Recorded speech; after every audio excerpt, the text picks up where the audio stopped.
कई तरह से ल्यूज इस वक्त अपनी आइडियल पोजीशन पर हैं, कई तरह से अभी उन्हें अपने आप को थोड़ा मैनेज करके चलना होगा। कुछ स्पिरिचुअल सपोर्ट उनके पास अवेलेबल है। You are on your best, this is my professional declaration. किसी चीज़ को खातर में मत लाइए, अपनी कमज़ोरियाँ दूर करिए, अपनी कंप्लेंट्स को ख़त्म करिए। अगर आप खुद ही ख़त्म कर जाते हैं so you are ready for the take off. बड़े मिशंस पर काम करिए, जर्नल एक्टिविटीज़ मत करिए। जर्नल एक्टिविटीज़ आप कर ही जाते हैं, आपकी सलाहियतें गैर मामूली हैं, लेकिन बड़े काम करने के लिए ये टाइम आपको बहुत सूदमंद साबित होगा।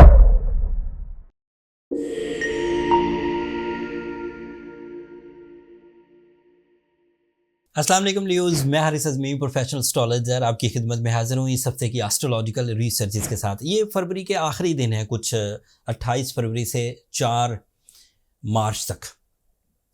कई तरह से ल्यूज इस वक्त अपनी आइडियल पोजीशन पर हैं, कई तरह से अभी उन्हें अपने आप को थोड़ा मैनेज करके चलना होगा। कुछ स्पिरिचुअल सपोर्ट उनके पास अवेलेबल है, कुछ टाइम यानी कि गोल्डन टाइम उनके पास मुयस्सर है। सो मुझे लगता है कि ल्यूज अपनी सलाहियतों से अपने आप को मैनेज कर जाएंगे। मैंने पिछले हफ्ते आपको रिपोर्ट दी थी कि मरकरी आपके 8th एंगल पर आ गया है, सूरज भी आपके 8th एंगल पर था, आपका रूलिंग प्लैनेट, एंड सैटर्न भी आपके 8th एंगल पर था। एक प्रॉब्लम थी, एक सेंसिटिविटी थी कि सैटर्न 8th एंगल पर लिटिगेशन टाइप की ट्रबल्स पैदा करता है, लैक ऑफ रिवॉर्ड्स क्रिएट करता है, डिले ऑफ रिवॉर्ड्स की तरफ बंदे को ले जाता है, सम टाइम रिलेशनशिप ट्रबल्स पैदा करता है, सम टाइम हेल्थ क्राइसिस लाता है। ये नोटिस किया गया है इन माई 25 ईयर केयर। मैंने भी नोटिस किया, पिछली जो बुक्स जो पिछले एस्ट्रोलॉजर्स ने मुझसे पहले कई सदियों पहले लिखी, उन्होंने भी ये बात नोटिस की कि when the Saturn is in 8th angle, so it is called as dhaiya, and dhaiya is a stupid word, but बहरहाल ये 2.5 year in negative form. So उसकी वजह से कुछ प्रॉब्लम्स आनी थी, लेकिन जब सूरज इंटर हुआ 8th एंगल पर तो उस सैटर्न के नेगेटिव इम्पैक्ट को उसने दबा दिया। पिछले हफ्ते जब मरकरी उस इंटर हुआ आपके 8th एंगल पर, उसने भी सैटर्न के इम्पैक्ट को तकरीबन ज़ीरो कर दिया। So now Leos are in relief of time, relief of mind skills. नफ्सियाती दबाव ल्यूज का जाता रहेगा। डिसीजन पावर में जो दोहरी सोच पैदा हो गई थी वो जाती रहेगी, and you will be constant and clear in your mind for your decisions. Writing skills excellent होगी, एग्जामिनेशन बहुत अच्छी आप कर सकेंगे, exams preparations, educational activities enhance होंगी, सोशल इमेज क्लियर होगा, कैप्टन स्किल्स डेवलपमेंट्स की तरफ जाएंगी, मल्टीटास्किंग हो सकेगी, लॉसेस रिपेयर कर सकेंगे, इंसल्ट्स को कवर कर सकेंगे, लोगों के रवैयों को टॉलरेट कर सकेंगे, लोगों के वेलफेयर के प्लान्स कर सकेंगे। साथ ही साथ आपके अपने लिए क्रिएटिव स्किल्स जनरेट होंगी, जिससे आप चीज़ों को ज़्यादा अच्छे तरीके से समझकर लॉसेस से बचकर मुनाफे की तरफ जा सकेंगे। बात अभी भी खत्म नहीं हुई। आपके लिए 7th एंगल पर वीनस था, that is your pleasure and ल्यूज, that is your love life, that is your attachments, that is your family life, that is your partnership, that is your business partnership, that is your life partnership. Venus is your pleasures, Venus is your emotional satisfaction, दिल का सुकून, दिमाग का सुकून। So Venus is also in very positive form। जो लोग शादी की प्लानिंग कर रहे हैं वो इन दिनों कर सकते हैं। अभी तो वैसे रमज़ान शुरू हो जाएगा, बट बहरहाल मना नहीं है, लेकिन if you are connected with someone, if you are committed with someone, तो उसमें वेल्डिंग बढ़ेगी, उस रिलेशन में ग्रोथ आएगी, उस रिलेशन में प्यार एंड जो एक अटैचमेंट्स हैं सोल लेवल्स पर जाएंगी। आपका मार्स भी आपके 7th एंगल पर है। मार्स आपका काफ़ी इम्पॉर्टेंट है ल्यूज। आपका मार्स आपकी ट्रैवलिंग है, आपका मार्स आपकी कनेक्शन है विद द सीनियर वंस, आपका मार्स आपकी इमिग्रेशन है, आपका मार्स आपके लिए फिजिकल स्ट्रेंथ है, आपका मार्स आपके रिलेशनशिप्स में भी सपोर्ट करता है। It is representative of your 7th angle. So property business से रिलेटेड ल्यूज इसी मार्स से इस वक्त ख़रीदो फरोख्त करने के लिए, ख़रीदने के लिए, फ़रोख्त करने के लिए नहीं, इस वक्त ख़रीदने के लिए अपनी बेस्ट पोजीशन पर है। स्टॉक एक्सचेंज वाले, ये जो सरकारी जॉब पर ल्यूज हैं वो, बिल्डर्स इस वक्त अच्छी फॉर्म में है। Mars is related to lands, iron, building material, stock exchange, military या फोर्सेस, इन सब के लिए अच्छा होता है। इवन एथलेटिक्स के लिए भी, खेल और खेल की सनत के लिए भी। तो इस सेक्टर में जो ल्यूज है वो अच्छी फॉर्म में है एंड वो अपनी कामयाबियां हासिल कर सकते हैं। आखिरी बात, आपके लिए जुपिटर आपके 10th एंगल पर है, 12 साल के बाद है, 1 साल के लिए है।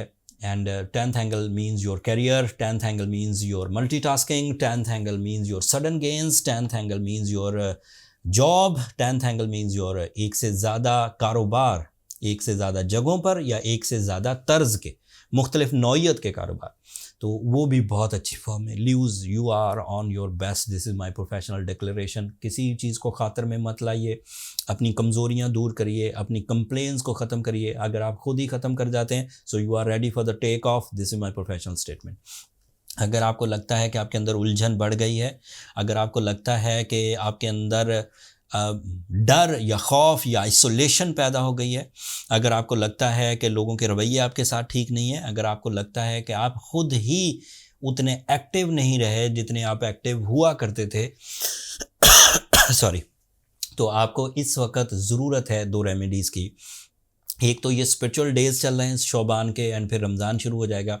वैसे तो मैं ये बात कई अरसे से ज़ोर देता हुआ कह रहा हूँ कि आपको सूरह शम्स पढ़नी ही चाहिए 5 दफ़ा, ताकि वो जो सैटर्न की नेगेटिव पोजीशन है आप उसे डील कर सकें, उसे रिपेल एंड रिपेयर कर सकें। बट अगर अभी तक नहीं शुरू की तो अब आप सूरह शम्स ज़रूर शुरू कर दीजिए 5 टाइम्स इन अ डे। इससे रमज़ान में खैर और बरकत में ज़्यादा इजाफा होगा, रोज़ेदार या फिर शोबान के महीने में शब बरा। तो बहरहाल ये चीज़ें आपके लिए एडवांटेजेस क्रिएट करेंगी। साथ में रूबी, ब्लू सफ़ायर या फिर एमरल्ड या डायमंड, ये स्टोन्स आप वेयर कर सकते हैं। मेरा ये ज़ोर होगा कि आप ब्लू सफ़ायर पहनिए। Blue sapphire is a stone which is creating catalyst ability, जो चीज़ों को शार्प कर देगा, रिपेयरिंग सिस्टम जो नेगेटिविटीज़ को ठीक कर लेगा, प्रोटेक्शन जो फिर आपको दोबारा इस तरह की चीज़ों में उलझने नहीं देगा। लेकिन आपको नेचुरल स्टोन बाय करना है, lab created, colour enhanced, synthetic या फिर ग्लास फिनिश, इन स्टोन्स की तरफ मत जाइए। हमने नेचुरल स्टोन्स बाय किए हैं, नेचुरल स्टोन्स का एक स्टोर बनाया है, बड़ी मुश्किल से, मैंने कई दफ़ा इसका जिक्र किया। हर किसी मुल्क से जहाँ जहाँ माइनिंग हो रही है वहाँ से स्टोन इंपोर्ट करना, लाइसेंसिंग, इन्वेस्टमेंट्स, रिस्क, ये बहुत बड़े थे, लेकिन आपकी खातिर हमने ये सब कुछ किया। Now store is created, link नीचे डिस्क्रिप्शन में भी है, यहाँ ऊपर भी कहीं आ रहा होगा। सो आप इस लिंक पर जाकर अपने लिए अपना सूटेबल ब्लू सफ़ायर बाय कर सकते हैं। कई तरह के ग्रेड हैं उसके, एंड डिफरेंट प्राइजेज़ हैं, वेट में भी डिफरेंसेस हैं, आप एक नज़र उन्हें देख लीजिए। जो स्टोन भी आप दुनिया में कहीं पर भी हैं आप ऑर्डर कर सकते हैं, वो सर्टिफिकेट्स के साथ आएगा एंड आपके डोर स्टेप पर पहुँचेगा। That's all from my end. Leos, ये वीक आपके लिए गैर मामूली है। अपने बड़े मिशंस पर काम करिए, जर्नल एक्टिविटीज़ मत करिए। जर्नल एक्टिविटीज़ आप कर ही जाते हैं, आपकी सलाहियतें गैर मामूली हैं, लेकिन बड़े काम करने के लिए ये टाइम आपको बहुत सूदमंद साबित होगा। जब आप कामयाबियाँ हासिल कर रहे हों तो अपनी दुआओं में मुझे और मेरी टीम को भी ज़रूर याद रखिएगा ल्यूज़। एंड चैनल को सब्सक्राइब करना भी मत भूलिएगा। आप लोगों की सब्सक्रिप्शन हमारी हौसला अफजाई की वजह बनती है। एक रमज़ान के रिलेटेड भी मैं कोशिश करूँगा कि कुछ इन्फॉर्मेशन जो रिकॉल इन्फॉर्मेशन थे, रमज़ान के बारे में सभी लोग जानते हैं, खैर का महीना है, बरकतों का महीना है, रहमतों का महीना है, लेकिन जब रिकॉल होता है तो थोड़ा सा बंदे को चीज़ें दोबारा याद आ जाए। साल के बाद बंदा भूल चुका होता है, तो मैं कोशिश करूँगा उस पर भी थोड़ी इन्फॉर्मेशन आपकी खिदमत में पेश करूँ। अब मुझे अगले हफ्ते तक के लिए इजाज़त दीजिए। अल्लाह निगहबान।